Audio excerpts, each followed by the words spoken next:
जिसका काम नहीं वो बात नहीं, जिसका काम नहीं है वो यहाँ पर एक बार बोल दिया जाओ जाओ जाओ, काम नहीं है मत रखो इधर। तो आई कार्ड है तो आई कार्ड वाला रहो, बाकी हम पहचान रहे हैं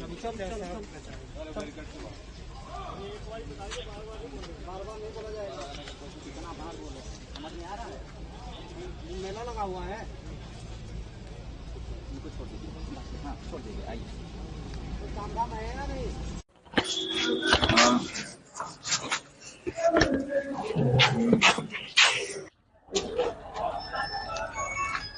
चलिए चलिए। अरे वो रो रहा है, वो टेंशन में डर में नया वाला आया, वो बोल रहा मैं मजबूर हूँ, वो बोला कि मैं मजबूर हूँ, ये भी प्रेशर बना के सबको नौकरी नहीं तो रहना है, बाल बच्चे सब ठीक है।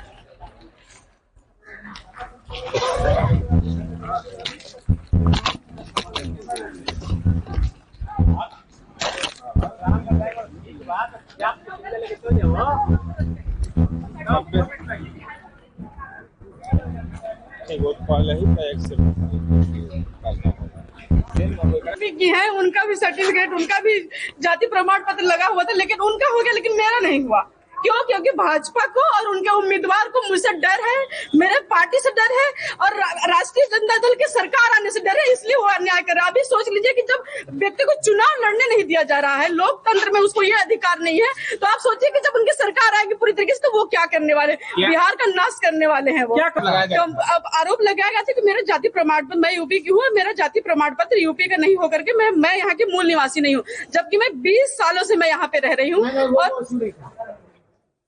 आप भी आ जाइए। नहीं कमरे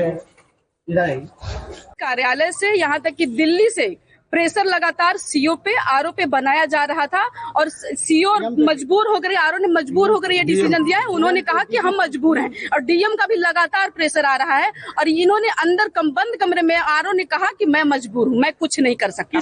फिर आरओ किस लिए है, किस लिए फिर आप बनाए हैं चुनाव आयोग को? आप सर्टिफिकेट दीजिए ना, अपने कैंडिडेट को सर्टिफिकेट दीजिए। चुनाव का क्यों, लोकतंत्र का क्यों आप मजाक उड़ा रहे हैं? फिर ऐसे किसका प्रेशर था इनके ऊपर? भाजपा का प्रेशर है, अमित शाह का प्रेशर है, मोदी जी का प्रेशर है, किसका प्रेशर नहीं है? और कैमूर डीएम का भी प्रेशर है। इन्होंने खुद अपने मुख से कहा है, इस बात की मेरे पास रिकॉर्डिंग नहीं, लेकिन इन्होंने कहा कि मैं मजबूर हूँ। आगे क्या करेंगे? उन्होंने कहा कोर्ट जाइए, तो कोर्ट जाएंगे, बिल्कुल कोर्ट जाएंगे हैं। और वो काम नहीं करते हैं तो वो चाहते हैं कि हमारे अगेंस्ट कोई ना लड़े, बस एक छत्र हमारा राज हो। तो फिर आप ले आइए ना, लोकतंत्र को खत्म कीजिए, संविधान को खत्म कीजिए, वो भी बताइए जो उन्होंने जो संविधान को खत्म कीजिए। और उनका देखिए, और उनका भी जो पेपर जमा हुआ है उसमें उन्होंने जो जाति प्रमाण पत्र दिया है वो चुनाव डेट से पहले हो जाना चाहिए, जबकि उन्होंने 13/10/2025 का। संगीता जी की बात कर रही हूँ, भाजपा जो अभी प्रत्याशी है। कब जमा किए हैं? वो उनका सर्टिफिकेट बना हुआ 13/10/2025 का बना हुआ है, जबकि उससे पहले होना चाहिए। कैसे उनका हो गया?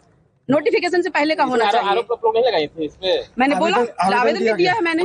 हाँ, लेकिन वो भाजपा से, इसलिए उनकी सुनवाई नहीं होगी। अरे किसी की नहीं सुनवाई होगी, अगर भाजपा के नहीं है, भाजपा सपोर्टर नहीं है, तो आपकी कोई सुनवाई नहीं होने वाली है। आप पत्रकार भी है ना, आप मजबूर रहेंगे उनकी तारीफ करने के लिए। जिस दिन अगेंस्ट में लिखना शुरू कर देंगे, कैमरा माइक सब चला जाएगा आप लोग का, ये समझ लीजिए। लेकिन आप लोग भी मजबूर हैं, आप उनकी ही बातें दिखाएंगे। मैं जानती हूँ इस बात को बहुत अच्छे से कि आप उनकी बातों को दिखाएंगे, उनकी ही तारीफों के पुल बांधेंगे। सही के लिए अगर आज पत्रकार खड़े हो जाए सही के लिए, तो फिर उनका कुछ भी चलने वाला नहीं है। सिर्फ पत्रकारिता उनको इतना महत्व दे रही है। आप लोग लोकतंत्र की रक्षा कीजिए, लोकतंत्र की अगर रक्षा नहीं करेंगे तो आप लोग भी कहीं के भी नहीं रहेंगे। मैं ये बात बता रही हूँ आपको यहाँ से। किसने लगाया था आरोप? कल हम स्कूटनी में आए थे तो मुझे आज का डेट दिया गया था जाति प्रमाण पत्र को लेकर, और जब हम आज गए हियरिंग के लिए तो सबसे पहले उन्होंने कहा कि हमने रिजेक्ट कर दिया है आपका और कुछ नहीं कर सकते। फिर भी मेरे वकीलों ने जबरदस्ती उनको कहा कि जब आप लिए हैं, टाइम दिए हैं, तो आपको सुनना पड़ेगा। हमने जितने भी कोर्ट में जितने भी चीजें हमने सब कुछ बताई उन्हें, लेकिन फिर भी उन्होंने बोले कि हमने रिजेक्ट कर दिया है। और सीओ ने, जिस सीओ ने बनाया था उसको प्रमाणित किया था, उसी सीओ ने उसको रिजेक्ट करके इनको दिया था। और ये हमारी एक भी बात नहीं सुने और सीधे बोले कि हमने खारिज कर दिया है, आप जाके सीधे कोर्ट में मिलिए। ये जाति प्रमाण पत्र पर इनको एसडीओ साहब को पावर ही नहीं है उनको कि उसकी वैधता और उसके डुप्लीकेसी और जेन्युइननेस प्रमाण पत्र जांचने का। ये पावर तो स्क्रीनिंग कमेटी को है। कायदे से स्क्रीनिंग कमेटी को इनको भेजना चाहिए था और बाकी इलेक्शन का फॉर्म स्वीकार करना चाहिए था। स्क्रीनिंग कमेटी का जो फैसला होता आता उसके बाद निर्णय होता।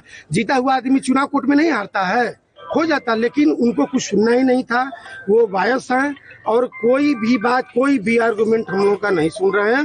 पहले से वो अपना लिख के रखे हुए थे और एक लाइन में कह दिए कि हमने खारिज किया, अब आप कोर्ट जा सकते हैं।